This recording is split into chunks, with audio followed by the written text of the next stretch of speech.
Allah ingin kita bahagia. Siapapun kamu, dimanapun kamu berada, dan apapun masalah yang sedang kamu hadapi, jangan pernah berpikir bahwa Allah sedang ingin membuat hidup kita menjadi susah. Dan saat Allah menyuruh kita untuk sholat, bersedekah, berbuat baik kepada orang lain, menjaga lisan, dan saat Allah melarang kita untuk tidak melakukan kezaliman, kemaksiatan, apalagi menyakiti orang lain, Allah bukan membatasi kebahagiaan kita. Justru sebaliknya, Allah ingin menunjukkan kita jalan menuju kebahagiaan. Ingat, karena Allah ingin kita bahagia. Bukan bahagia yang sementara atau sesaat, tetapi melainkan bahagia selamanya, bahagia di dunia dan di akhirat.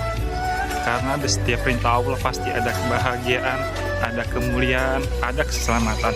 Sebaliknya, di setiap larangan Allah pasti ada kehinaan, ada kesengsaraan, ada penderitaan. Coba kita renungkan sebentar, kenapa Allah menyuruh kita sholat? Karena Allah tahu hati manusia itu bisa lelah, mudah gelisah, dan bisa hilang arah. Dan sholat menjadi kita kembali kepada Allah Subhanahu wa Ta'ala.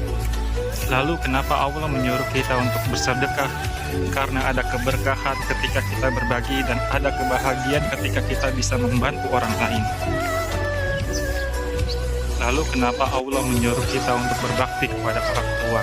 Karena di balik baktinya seorang anak ada keberkahan yang begitu luar biasa.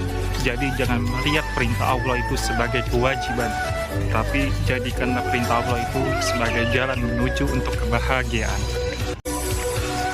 Begitu juga dengan larangan Allah, ketika Allah melarang kita untuk tidak berzina, mencuri, berbohong, apalagi menyakiti orang lain. Allah sedang melindungi kita dari sesuatu yang bisa menghancurkan kebahagiaan kita. Karena seringkali manusia baru bisa merasakan bahaya dosa setelah merasakan akibatnya. Maka ketika Allah berkata jangan, bukan berarti Allah ingin membatasi kita, tetapi Allah seakan-akan ingin mengatakan Allah mengetahui apa yang tidak kamu ketahui. Dan ketika Allah mengatakan lakukan, seakan-akan Allah ingin menunjukkan bahwa disinilah kebaikan yang sedang kamu cari. Di dalam Al-Quran ada satu ayat yang paling saya suka, yaitu surat An-Nahl ayat 97. Man amila sholihan min dzakari wa unsa wa huwa mu'minun falanuhyiyannahu hayatan thayyibah. Barang siapa yang melakukan kebajikan, baik ia laki-laki maupun perempuan dalam keadaan beriman, maka akan kami berikan kehidupan yang baik. Tapi apakah kehidupan baik itu kehidupan yang tanpa masalah? Tidak.